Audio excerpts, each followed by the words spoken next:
You are able for the Pledge of Allegiance.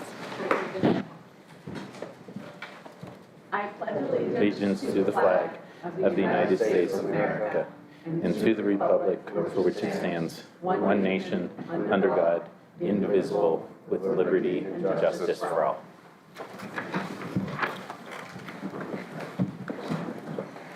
Walt, could you take roll call? Yes. Frank DeCristofaro. Present. Sarah Innamorato. Kimberly Joyce. Here. Jennifer Liptak. Here. Corey O'Connor. Here. Sarah Roca. Here. President Brustlers. Here.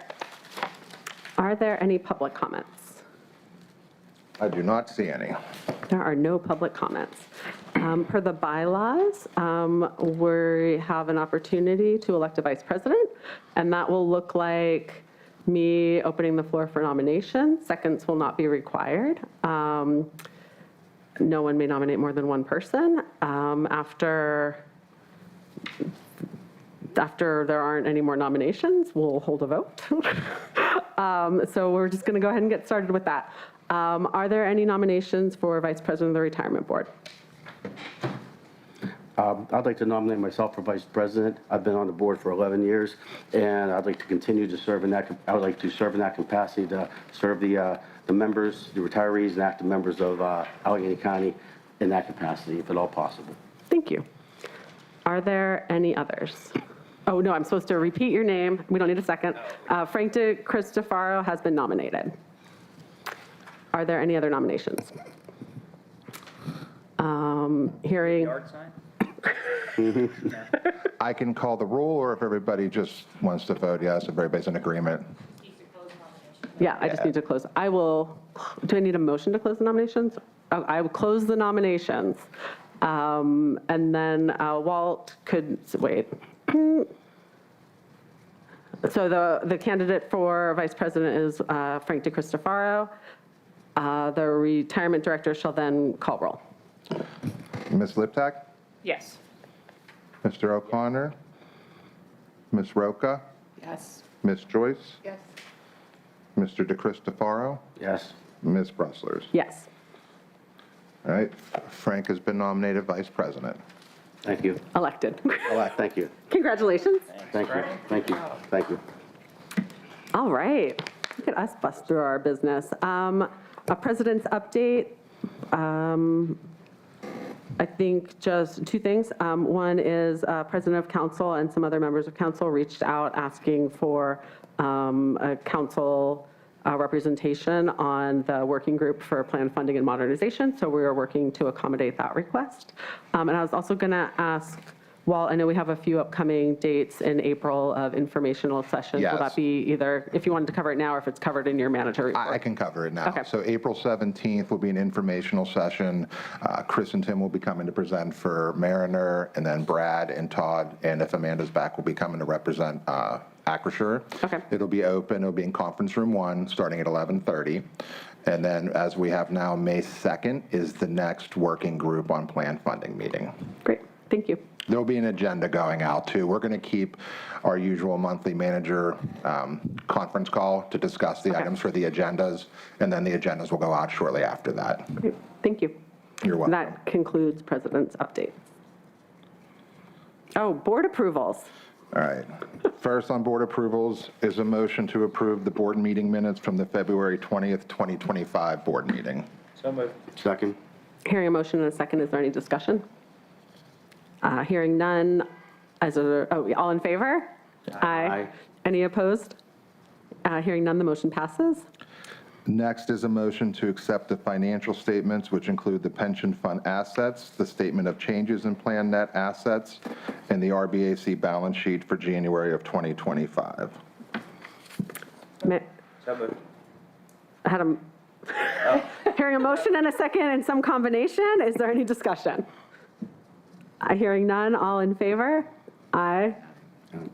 Any opposed? The motion passes. Next. Go ahead. Okay, next on the agenda is the applications.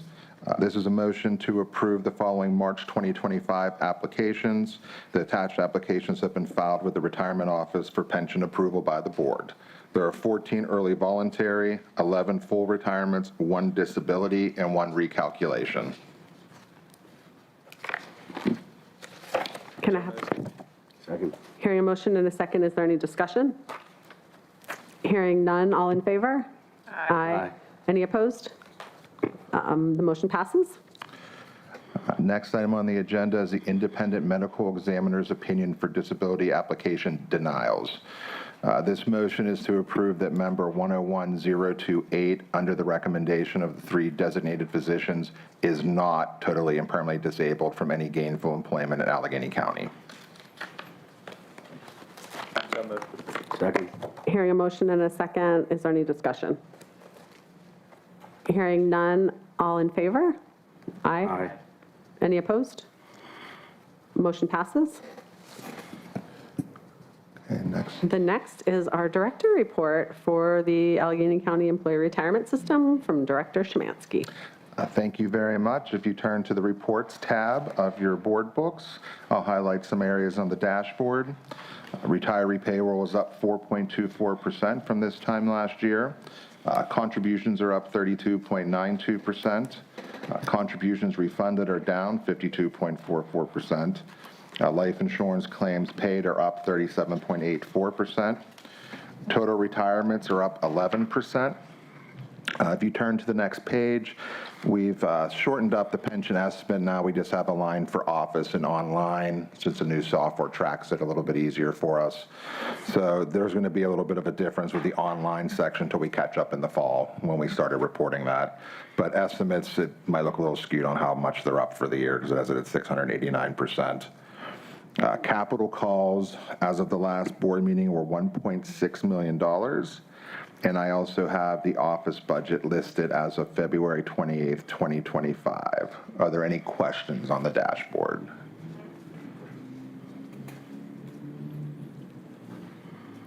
It looks like no questions. Okay. So next on the agenda, we have 2 items for approval.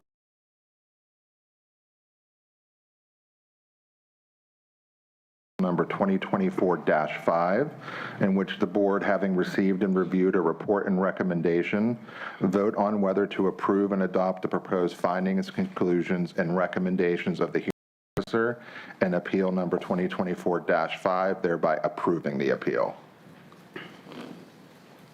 Do I have a motion? Second. Hearing a motion and a second, is there any discussion? Hearing none, all in favor? Aye. Aye. Any opposed? Motion passes. Next item on the agenda is the motion to approve the additional crime policy. I did bring this last month for review. It would be in a total of $18,880, but I believe that the board would only pay the difference since we already paid part of the policy for $11,000. So do I have a motion to approve the additional crime policy with Subert? The total policy is $18,880, and that's an increase of, I saw the amount somewhere. There it goes. That's an increase of $8,667 from what has been paid previously. Make that motion. Hearing a motion and a second, is there any discussion? Seeing none, all in favor? Aye. Aye. Any opposed? Motion passes. And the board updates would have just been what was discussed earlier with the informational session scheduled for April. Great. And that's all I have this month, unless there's any questions. I just add, I know I've brought it up in prior meetings, and I know you've been working on it with the controller's office. Currently, county payroll deferrals and the county contribution run through an FNB account, and we're Yes. looking to have that money go directly to BNY so that it can be more fully managed by the asset consultants. Could you give us an update on where Yeah, that's so the stands? update on that is we're hoping for the last pay in March, so next week for it to go to BNY. If not, it'll start the first pay in April. We're starting with the county first. If that's successful, then we'll reach out to the airport and have the airport do the same. Great, thank you. All right. Thank you, Director Szymanski. Thank you. Next, we have an update from our solicitor, Brian Gabriel. Thank you, Erica. I did have one item, which is a follow-up or an update from last month. Under the shareholder and class action litigation section 7A Zeta Global Holdings, we last month in connection with the ratification vote essentially said we've already lost the motion and would not be actively participating, and that turns out not to be the case. So long story short, the retirement system was number 4 in line in terms of losses, and so our counsel had conveyed that we were not going to be successful in the motion. But as it turns out, the court, sometime after last meeting, granted a motion to make the number 3 and the number 4 co-plaintiffs. And so I wanted to update the record since we were on the record saying something different last month. And they conveyed that in their 30 years, they had never seen that type of outcome in similar circumstances, and I accept that. But I did want to update the board. Other than that, the report is current as of March 13, and I'd be happy to answer any questions. Are there any questions? We reflect that member and Morales has joined. Last call on the last call on the solicitor. Thank you, sir. Thank you. Next, we have, oh yeah, we have our consultants from Mariner. And instead of a regular magic money update, today they'll be providing us with some motions. So welcome, Chris Brokaw. Thank you. Thank you. The first is a motion to approve the Artemis Klein consent notice. So for a little bit of background, that's behind the tab that says Motions Mariner. There are 2 firms that had that were acquired by other entities.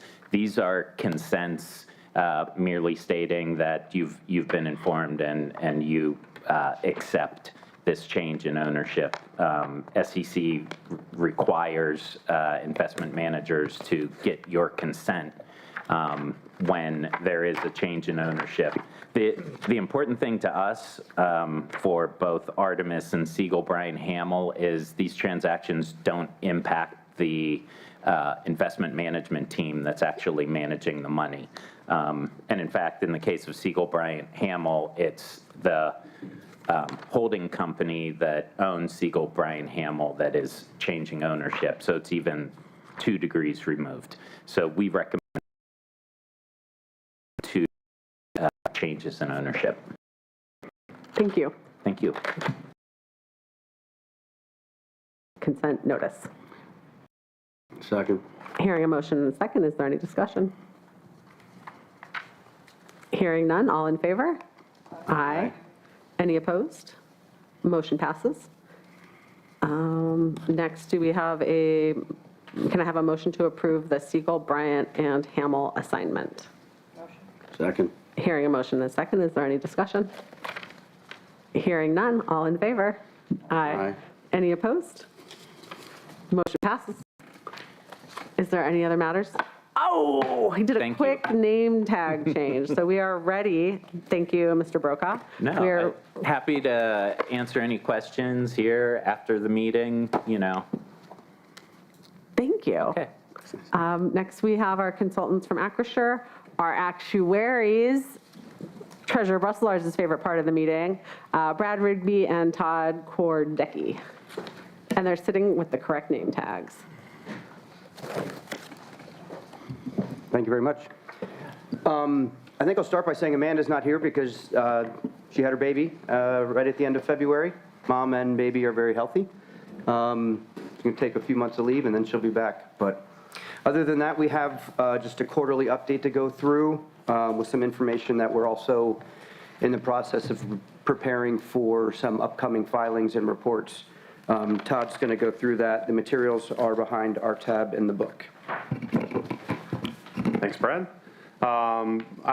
We'll start on page 3. We have a quick update of preliminary results for the GASB 6768 reporting, which gets published in the annual financial statements for the county. We are still waiting on audited financial results to finalize our reporting. Section 2 shows the funded status on a preliminary basis, both as of the prior year, which was December 31st, 2023 measurement, and the current year, which is a December 31st, 2024 measurement. Not much has changed from the prior year. Funded status deteriorated about $20 million. The funded percentage is still right around 31%. To develop the discount rate that we use for these measurements, we combine the 20-year municipal bond rate with our long-term rate of return for investment purposes, which as of now, we're still using at 7 3/4, but we anticipate that will change going into next year. We use the long-term rate of return until the plan is projected to become insolvent, and then we use the 20-year municipal bond rate thereafter. And you can see the combined single effective discount rates on line 2E. We're expecting the rate to go up